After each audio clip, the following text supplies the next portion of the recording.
السلام علیکم ورحمۃ اللہ وبرکاتہ۔ دہلی میں سی جی پی طلباء کے احتجاج کے دوران طلباء کے لیے کھانے کا انتظام کرنے والے فوڈ رضاکار جنید ملک نے سپریم کورٹ سے رجوع کر لیا ہے۔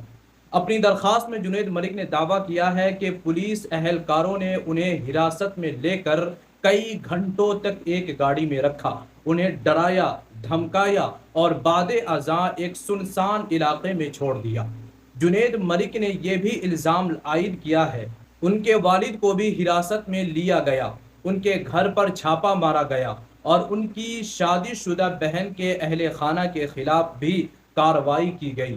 درخواست میں جنید ملک نے سپریم کورٹ سے اپیل کی ہے کہ ان کے خاندان کے خلاف مبینہ طور پر کی جانے والی زبردستی اور ہراسانی پر فوری روک لگائی جائے اور انہیں قانونی تحفظ فراہم کیا جائے۔ اگر آپ کا بھی ماننا ہے کہ ہر شہری کی آواز سنی جانی چاہیے اور انصاف سب کے لیے یکساں ہونا چاہیے، تو اس خبر کو زیادہ سے زیادہ شیئر کریں تاکہ یہ معاملہ ہر ذمہ دار شہری تک پہنچ سکے۔ ساتھ ہی ویڈیو پسند آئی ہو تو ایک لائک کر کے ہمیں فالو کرنا نہ بھولیں۔ السلام علیکم ورحمۃ اللہ وبرکاتہ۔